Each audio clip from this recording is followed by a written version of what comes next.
আমরা দেখব স্ট্রেংথ। আচ্ছা ওইটা বার করেছে হিতোপদেশ 3:5-6। তুমি সমস্ত চিত্তে সদাপ্রভুতে বিশ্বাস করো, তোমার নিজ বিবেচনায় নির্ভর করিও না, তোমার সমস্ত পথে তাহাকে স্বীকার করো, তাহাতে তিনি তোমার পথ সকল সরল করিবেন। হালেলুয়া। তাহলে কি, যদি আমরা তার প্রতি ভরসা করি, তাই না, তাহলে তিনি আমাদের কি করবেন, সমস্ত সংকল্প, কি লেখা আছে, তুমি সমস্ত চিত্তে সদাপ্রভুতে বিশ্বাস করো, ট্রাস্টিং গড উইল। তারপরে আর তোমার নিজের বিবেচনায় নির্ভর করো না। 2 মাসি কে কে, এই মাসি সকালে এসছে, আমরা খুব তর্ক করছিলাম, খুব তর্ক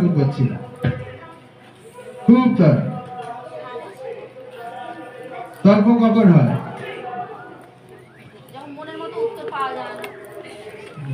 খুব পাঁচটাকে যখন আমরা বুঝতে চাই না, এটা বললো না, যখন মনের মতো উত্তর পাওয়া যায়। মনের মতো উত্তর, যে মদ খায় সে উত্তর চাইবে মদ খাওয়া ভালো, মদ খেতে নেই বলে সে খুশি হবে, তার মনের মতো তো উত্তর পাওয়া গেল না। তাহলে যে বলছে সে অন্যায় বলেনি, কিন্তু তার মনের মধ্যে সে উত্তর পায়নি। ঠিক আছে, তো যাই পারি হোক, তাহলে সমস্ত পথে তাহাকে স্বীকার করো, তাহাতে তিনি তোমার পথ সকল সরল করবেন। যদি তুমি তাকে স্বীকার করো, তাহলে আমরা স্বীকার করি, সবার সামনে স্বীকার করি, পিছনে গেলে তাকে অস্বীকার করি, আছে কি নাই, কি গো মাসি, আছে তো, অনেক সময় হয়তো। এখন পেকে গেছো, যখন প্রথম ছিল করেছি, স্বীকার করো না রে ভাই। সত্যি কথা বলতো, আবার বলতো টুম্পার বাড়ি যাচ্ছি। এরপরে আমরা দেখি 9:8-10 পদ।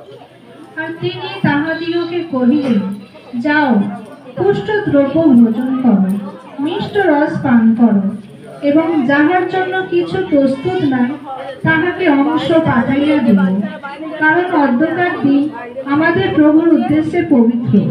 তোমরা বিষণ্ণ হইও না, কেননা সদাপ্রভুতে যে আনন্দ, তাহাই তোমাদের শক্তি। আমেন। Hallelujah, hallelujah. আমরা শক্তি পাওয়ার জন্য হরলিক্স খাবো, শক্তি পাওয়ার জন্য খাসির টেংরি খাবো, হ্যাঁ, আর শক্তি পাওয়ার জন্য ভালো ভালো খাবো আমরা আশা করে থাকি। কিন্তু নেহেমিয়ার পুস্তক তার 8:10 পদে কি বলছে, আর তিনি তাহাদিগকে কহিলেন, দ্রব্য ভোজন করো, মিষ্ট রস পান করো। এখানে খাবার কথা বলছে, তাহলে সম্পূর্ণ কি বলছে, ভালো ভালো খাবার তো খেতে বলছে, কিন্তু খাবার খেতে বলছে যখন মনে আনন্দ হয় তখন খাবে ভালো ভালো, হ্যাঁ কি না। তারপর কি বলছে, মিষ্ট রস পান করো, এবং যাহার জন্য কিছু প্রস্তুত নাই তাহাকে অংশ পাঠাইয়া দেও। শুধু খাই, পাঠাতে গেলে সমস্যা। হালেলুয়া। কারণ অধ্যকার দিন আমাদের প্রভুর উদ্দেশ্যে পবিত্র, তোমরা বিষণ্ণ হইও না, কেননা সদাপ্রভুতে যে আনন্দ, তাহাই তোমাদের শক্তি। হালেলুয়া। যদি সদাপ্রভুতে তোমার আনন্দ থাকে, তাহলে তোমার সেটাই হচ্ছে শক্তি। কে তোমার বিরুদ্ধে গেল, কে তোমার সম্পত্তি একটুখানি বাড়িয়ে নিল, কে তোমার হানি করলো, কোনো কিছু তোমার সেই আনন্দ শক্তি কেউ তোমার জীবনে আর পরিচালনা করতে পারবে না। তাহলে ঈশ্বরের শক্তিটা কি, আমাদের শক্তিটা কি না, সদাপ্রভুতে আনন্দই হচ্ছে আমাদের জীবনের শক্তি। হালেলুয়া। যেমন আমরা পাটলে আছি, আমাদের ঘর নাই, বাড়ি নাই, গ্যাস নাই, জ্বালানি কাঠ নাই, আমরা বাড়িতে থাকলে গরম জল ছাড়া চান করি না। এখানে শরীর ঠান্ডা জলে আমরা চান করতে আজকে ঠান্ডা পড়েছে তো, কিন্তু দেখো কোনো কিছু গরম জল নাই, তাও ঠান্ডা জলে চান করে চলে এসেছি। ঈশ্বর আমাদের কিছু সমস্যা হতে দেয়নি। হালেলুয়া। আর ঠান্ডা জলে চান করেছি বলে চাদরও লাগেনি, সোয়েটারও লাগে। হালেলুয়া।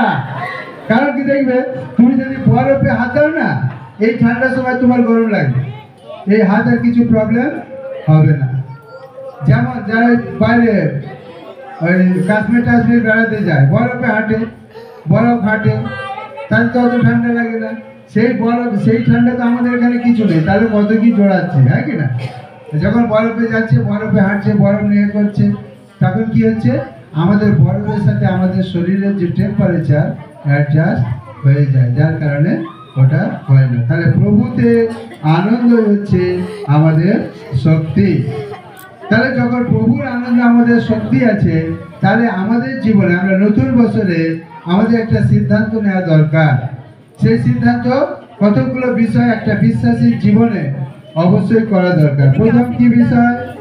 হয়তো আমরা অনেকদিন প্রার্থনা করতাম না, এখন আমরা প্রতিদিন প্রার্থনা করব। একটা বিষয় কি করব? কি করব? প্রতিদিন আমরা অবশ্যই প্রার্থনা করব। দ্বিতীয় বিষয় হচ্ছে প্রেজ এন্ড ওয়ার্শিপ, মানে তার প্রশংসা এবং আরাধনা আমাকে করতে হবে। আমরা সবাই মিলে যে আছি বলে আরাধনা করতে হবে একসঙ্গে, এমন নয়। ঘরে বসে আমি যখন একা বসে থাকি, আমার বউ হয়তো কাজ করছে, আমি একা অবসর টাইমে একতারাতে নিয়ে গান করি। হ্যাঁ, একতারা নিয়ে গান করা মানে ঈশ্বরের উদ্দেশ্যে প্রশংসা করা। কোনো সময় আমি আমার বউ গান করি আর নাচি ঘরের ভিতরে। হালেলুয়া। হ্যাঁ, ঈশ্বরের আত্মায় আমায় যখন চালায়, আমি দাউদের মতো গান গাই, হ্যাঁ কি না? যখন আমরা এখানে আসি, সেখানে আমরা গান করতে খুব ভালো লাগে। কিন্তু তুমি কি একা একা গান করো? তুমি কি একা একা ঈশ্বরের উদ্দেশ্যে নৃত্য করো? সেটা তোমাকে করা দরকার। কোথায় করব বাবু, কোথায় করব? আমার শ্বশুর, আমার ভাসুর, আমার স্বামী, স্বামী খারাপ, আলোচনা করা যাবে না, মানে দেখলেই মারবে। তার মানে স্বামী ঘরের বাইরে যায় না, একদম যায় যায় না তো? হ্যাঁ, তাহলে তাহলে আমি সেই ভাগে করতে পারবো কিনা? সেই ভাগে করতে হবে, আমাকে খুব জোরে করতে হবে। কি মানে আছে? প্রভু তো বলছে আমি তোমার সঙ্গে সঙ্গে থাকবো। হালেলুয়া। তাই কি না? যেখানে যেমন পরিস্থিতি, কিন্তু আরাধনা প্রশংসা অবশ্যই করতে হবে। স্টাডি, আমাকে বাইবেল পড়তে হবে। যদি তুমি বাইবেল পড়তে পারো না, যে পড়তে পারে তার কাছে যেতে হবে, নাহলে নাতিপুতি কারোর কাছে বাইবেল পড়া শুনতে হবে, তাই কি না? এটা যেন আমরা করি। চতুর্থ বিষয় কি আছে? ডিপেন্ড অন গড, অর্থাৎ ঈশ্বরের উপর আমাদের নির্ভর করা দরকার। ঈশ্বরের উপর নির্ভরশীল মানে কি? সম্পূর্ণ তার প্রতি আস্থা রাখা। পঞ্চম বিষয় হচ্ছে try about kingdom of god and righteousness, অর্থাৎ ঈশ্বরের রাজ্য ও তার ধার্মিকতার বিষয়ে চেষ্টা করা। ঈশ্বরের রাজ্য ধার্মিকতার বিষয়ে আমরা কিভাবে চেষ্টা করব? আমরা কাউকে যিশুর কথা বলতে পারি, আমি সাক্ষ্য দিতে পারি না। কেউ আমার বাড়িতে এসছে, আমি বাইবেল পড়তে পারলাম না, কিছু করতে পারলাম না, কিন্তু আমি একটা যিশুর গান শোনাতে পারি তাকে, হ্যাঁ কি না? সবসময় যিশুর কথা বলতে হবে এমন কথা নেই। যেমন আমি নতুন নতুন গ্রামে গেলে একটা পিঠে নিয়ে যাই, নিয়ে গেলে কোথাও মোড়ে দেখা হলো, ও দাদা তোমার পিঠেটা কি? আমি না, আমার এটা একতারা। কি করো তুমি? একতারা আমি কি করো? আমি গান করি। কি গান করো? আমি যিশুর গান করি। গান শুনবে নাকি? বলে হ্যাঁ। একতারাটা খুলে দুটো যিশুর গান শুনে ভালো হয়েছে, আরেকটা করো।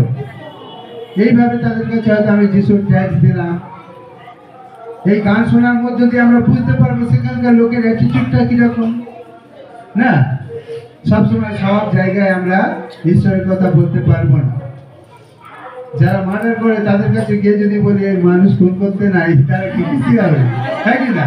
সেই জন্য আমাদেরকেও বুদ্ধিপূর্বক চলা দরকার। কারণ স্বয়ং যিশু বলেছে, আমি তোমাদের মধ্যে কি করছি? কাদের মধ্যে পাঠাচ্ছি?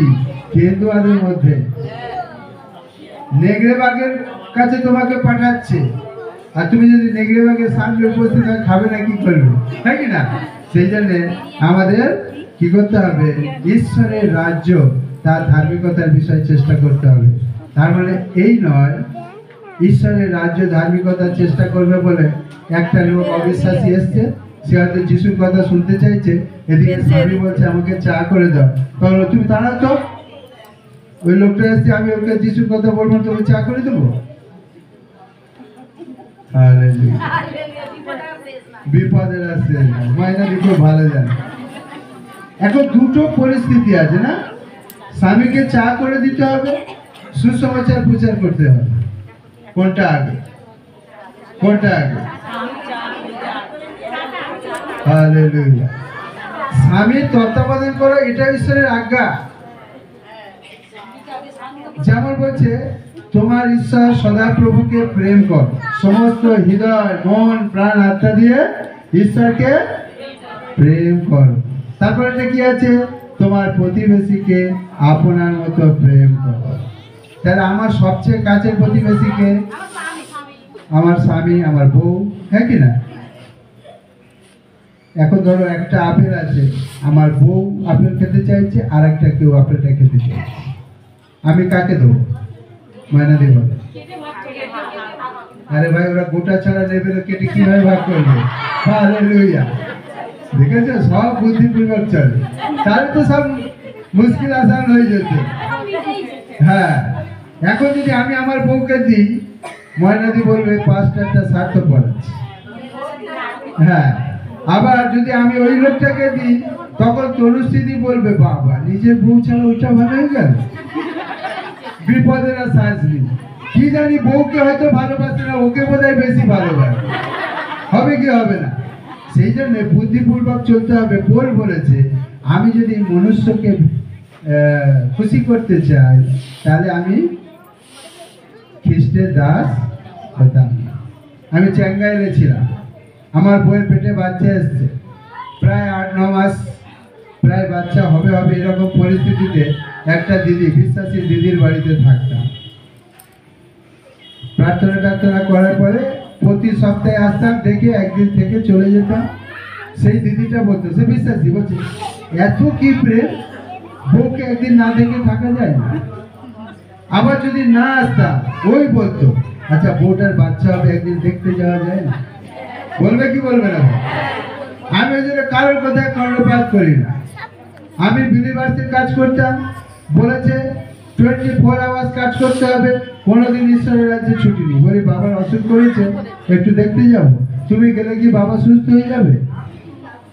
কি বলছে? তুমি গেলে কি বাবা সুস্থ হয়ে যাবে? আমি মেদিনীপুরে ছিলাম, যে আমার লিডার ছিল, আমি তাকে বললাম আমি না বলে চলে যাচ্ছি, আমার বাবাকে সমাধান করে আমার ঈশ্বর শিখিয়েছে, আমার মিশন শেখায়নি। কেউ ভিজিটে এলে মিথ্যা কথা বলবে না, বলবে সে বাড়ি চলে গেছে, কিন্তু দয়া করে ফোন করে অফিসে বলবেন না। যদি আসে মিথ্যা বলবে না, কিন্তু আমার বাবাকে দেখা আমার কর্তব্য। যে আমাকে বলছে বাড়ি যাবে না, তারপরে একটুখানি আঙুলে ফেটে গেলে হসপিটালে যায়, কিন্তু আমার বাবাকে সে দেখাশোনা করতে দেবে না। আমার মার অসুখ করেছে, হসপিটালে ভর্তি হয়েছে 10-12 দিন।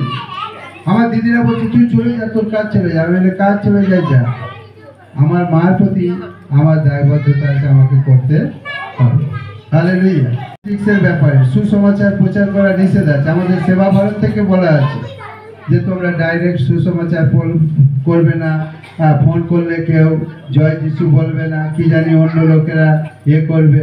আমার স্টেট কোঅর্ডিনেটর আমাদের মিটিংয়ে বলছে, সফলকে বিশেষ করে বলছি তুমি যিশুর কথা লোককে বলবে না। আমি চুপ করে শুনলাম, কিন্তু পোল আর পিতলের মধ্যে কি বলতে, আমি যিশুর কথা না বলে থাকিতে। কি লোকের বাড়িকে বলবে? ট্রেনে, হায়দ্রাবাদ থেকে ট্রেনে আসছি, জবরদস্তি বলছি যিশু। হালেলুয়া। শুধু যিশুর কথা বলছি না, তারা যাতে বিশ্বাস করে তার যে অসারতা আছে সেই সব কিছু বলছি। পর্বতে স্থিত নগর কখনো গুপ্ত থাকতে পারে না। যে আপন প্রাণ রক্ষা করতে চায় সে তা হারাইবে, আর যে আমার নিমিত্ত আপন প্রাণ হারায় সে তাহার রক্ষা করবে। কল্পনাদির বাড়ি যখন প্রথম উপবাস প্রার্থনা হয় না, আমরা অনেকে ভাবছিলাম কি জানি কল্পনাদির বাড়ি উপবাস প্রার্থনা অনেক লোকজন হবে, হয়তো গন্ডগোল হতে পারে, সমস্যা হতে পারে বলে আমরা যারা বাইরে থেকে যাব আমাদের জীবন সমস্যা সংকুল হতে পারে, কিন্তু হলেও কিছু করার নেই, আমাদের যেতে হবে। ঈশ্বরের ইচ্ছাকে আমাদের জানতে হবে। ঈশ্বরের ইচ্ছা যদি তাই হয় যে লোকে আমাদের ধরুক, লোকে আমাদের ধরে নিয়ে যাক, সেটা হবেই। কারণ ঈশ্বরের বাক্য বলছে তোমাদেরকে ধরে নিয়ে যাওয়া হবে যেন জগতের লোকের কাছে তোমাদের সাক্ষ্য দিতে হবে। সেই সময় কি বলতে হবে সেই বিষয়ে তোমরা ভেবো না। হালেলুয়া। তারপর কি বলছে? Confess your sin and forgive. Hallelujah. আমাদের পাপকে স্বীকার করা দরকার। আমরা যদি ভুল করি আমাদের স্বীকার করা দরকার। আর ফরগিভনেস মানে কি? ক্ষমা করা দরকার। কারণ ঈশ্বরের বাক্য বলছে যদি তোমরা ক্ষমা না করো তাহলে তোমরা ক্ষমা পাবে। হালেলুয়া। তারপরে কি বলছে? ডু গুড ওয়ার্ক, ভালো কাজ করতে হবে। আমাদের নতুন বছরে এইভাবে আমরা প্রতিজ্ঞা করি যেন আমরা ঈশ্বরের সন্তান, ঈশ্বরের মতো আমরা দয়ালু হই এবং তার মতো কার্য করি। ঈশ্বর তার বাক্যে আশীর্বাদ করুন। আমেন। হালেলুয়া।